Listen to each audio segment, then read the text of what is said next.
Hi all, welcome to BK808 cricket fever. ഇന്ത്യയും ശ്രീലങ്കയും തമ്മിലുള്ള മൂന്നാമത്തെയും അവസാനത്തെയും 2020 മത്സരമാണ് ഇന്ന് വൈകുന്നേരം 7 മണിക്ക് ശ്രീലങ്കയിൽ നടക്കുന്നത്. ഇന്ത്യ 2 മത്സരങ്ങൾ വിജയിച്ചുകൊണ്ട് തന്നെ പരമ്പര ആദ്യമേ സ്വന്തമാക്കിയിരിക്കുകയാണ്. എന്നാൽ ശ്രീലങ്കയെ സംബന്ധിച്ചിടത്തോളം ഒരു മത്സരമെങ്കിലും ജയിച്ച് ഒരു ആശ്വാസ വിജയം നേടുക എന്നത് തന്നെയായിരിക്കും അവരുടെ ലക്ഷ്യം. അതുകൊണ്ട് തന്നെ 2 ടീമിലും ചെറിയ മാറ്റങ്ങൾ ഒക്കെ പ്രതീക്ഷിക്കാം. നമ്മുടെ പിച്ചിനെ കുറിച്ച് പറയുകയാണെങ്കിൽ ബാറ്റിംഗ് ഫ്രണ്ട്ലി പിച്ചാണ്. അതുപോലെ തന്നെ സ്പിന്നേഴ്സിനെയും കൂടെ അനുകൂലിക്കുന്ന ഒരു പിച്ച് തന്നെയാണ്. ഇവിടെ മൊത്തം 24 മത്സരങ്ങളാണ് നടന്നിട്ടുള്ളത്. അതിൽ 13 മത്സരങ്ങളിൽ ആദ്യം ബാറ്റ് ചെയ്തവരും 9 മത്സരങ്ങളിൽ രണ്ടാമത് ബാറ്റ് ചെയ്തവരുമാണ് വിജയിച്ചിട്ടുള്ളത്. 173 ആണ് ഇവിടുത്തെ ആവറേജ് സ്കോർ എന്ന് പറയുന്നത്. ബാറ്റിങ്ങിന് ഒരു 40%, അതുപോലെ തന്നെ സ്പിന്നേഴ്സിനെ 40% അനുകൂലിക്കുന്ന പിച്ച് തന്നെയാണ്. ഫാസ്റ്റ് ബൗളേഴ്സിനെ 20% ആയിരിക്കും പിച്ച് അനുകൂലിക്കുക എന്നതായിരുന്നു. മുമ്പ് മത്സരിച്ച 2 മത്സരങ്ങൾ നടന്ന അതേ പിച്ചിൽ തന്നെ ആയിരിക്കില്ല അടുത്ത മത്സരങ്ങൾ നടക്കുക.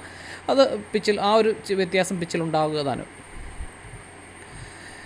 ശ്രീലങ്കയുടെ ബാറ്റിങ്ങിൻ്റെ പ്രശ്നമെന്ന് പറയുന്നത് ശ്രീലങ്കയുടെ ടോപ്പ് ഓർഡർ ബാറ്റ്സ്മാൻമാർ വളരെ ശക്തമാണെങ്കിലും മിഡിൽ ഓർഡേഴ്സ് തീരെ ശക്തമല്ല എന്നത് തന്നെയാണ് ശ്രീലങ്കയുടെ ഏറ്റവും വലിയൊരു പ്രശ്നം. ആദ്യ മത്സരത്തിൽ നമ്മൾ നോക്കുകയാണെങ്കിൽ ഓപ്പണേഴ്സ് നല്ല മികച്ച ഒരു പ്രകടനം കാഴ്ചവെച്ചിരുന്നുവെങ്കിലും അതിനുശേഷം 30 റൺസ് എടുക്കുന്നതിനിടയിലാണ് ശ്രീലങ്കയ്ക്ക് 9 വിക്കറ്റുകൾ നഷ്ടമായത്.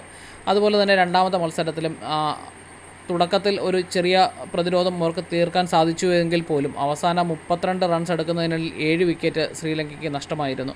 അതുകൊണ്ട് തന്നെ അവരുടെ ഒരു ചെറിയ മാറ്റങ്ങളൊക്കെ വരുത്താനുള്ള സാധ്യത ഉണ്ടാകും മിഡിൽ ഓർഡേഴ്സിൽ.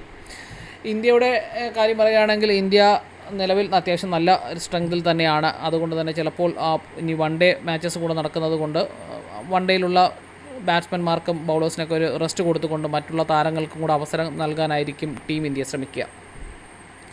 ഒരു പ്രോബബിൾ പ്ലേയിങ് 11 നോക്കുകയാണെങ്കിൽ ശ്രീലങ്കയുടെ നിസ്സംഗ, മെന്തിസ് പെരേര, മെന്തിസ് അസലങ്ക, ഹസരംഗയ്ക്ക് പകരം ചന്മിന്നൽ ഇറങ്ങാനുള്ള സാധ്യത കൂടുതലാണ്. അതുപോലെ സനങ്കയ്ക്ക് പകരം ഫെർണാണ്ടോയും ഇറങ്ങാനുള്ള സാധ്യതയുണ്ട്.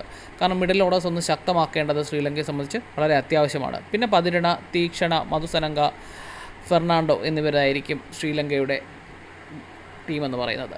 എന്നാൽ ഇന്ത്യയിൽ പറയുമ്പോൾ ഗില്ല് ഓൾറെഡി പരിക്ക് കാരണം ചെറിയ റെസ്റ്റിലായിരുന്നു. ഇനി വൺ ഡേയിലും കൂടെ ഗില്ലുള്ളത് കൊണ്ട് തന്നെ ഗില്ലിന് ചിലപ്പോൾ റെസ്റ്റ് കൊടുക്കാനുള്ള സാധ്യതയുണ്ടാകും. അതുപോലെ തന്നെയാണ് പരാഗിന് ചിലപ്പോൾ റെസ്റ്റ് കൊടുക്കാനുള്ള സാധ്യതയുണ്ട്. റിങ്കു സിംഗ്, മുഹമ്മദ് സിറാജ് ഇവർക്കൊക്കെ റെസ്റ്റ് കൊടുത്തുകൊണ്ട് വാഷിങ്ടൺ സുന്ദർ, ഡുബെ, ഖലീൽ അഹമ്മദ് എന്നിവരെയൊക്കെ ഇറക്കാനുള്ള സാധ്യതയും കാണുന്നു.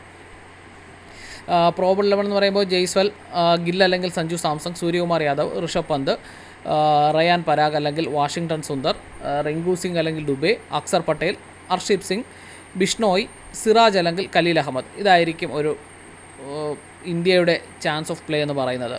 സോ നമുക്ക് എന്തായാലും ഇന്ത്യ ഈ ഒരു മത്സരം കൂടി വിജയിച്ച് പരമ്പര തൂത്തുവാരും എന്ന് തന്നെ വിശ്വസിക്കാം. എന്നാലും പിച്ചിലുള്ള ഒരു ചെറിയ മാറ്റങ്ങളുണ്ടാവും. ശ്രീലങ്കയുടെ ആശ്വാസജയത്തിന് വേണ്ടിയിട്ടുള്ള മാക്സിമം ഒരു പെർഫോമൻസും കാണാൻ സാധിക്കും. സോ ഇന്നത്തെ മാച്ച് വളരെ ത്രില്ലിംഗ് തന്നെ ആയിരിക്കുമെന്ന് കരുതുന്നു.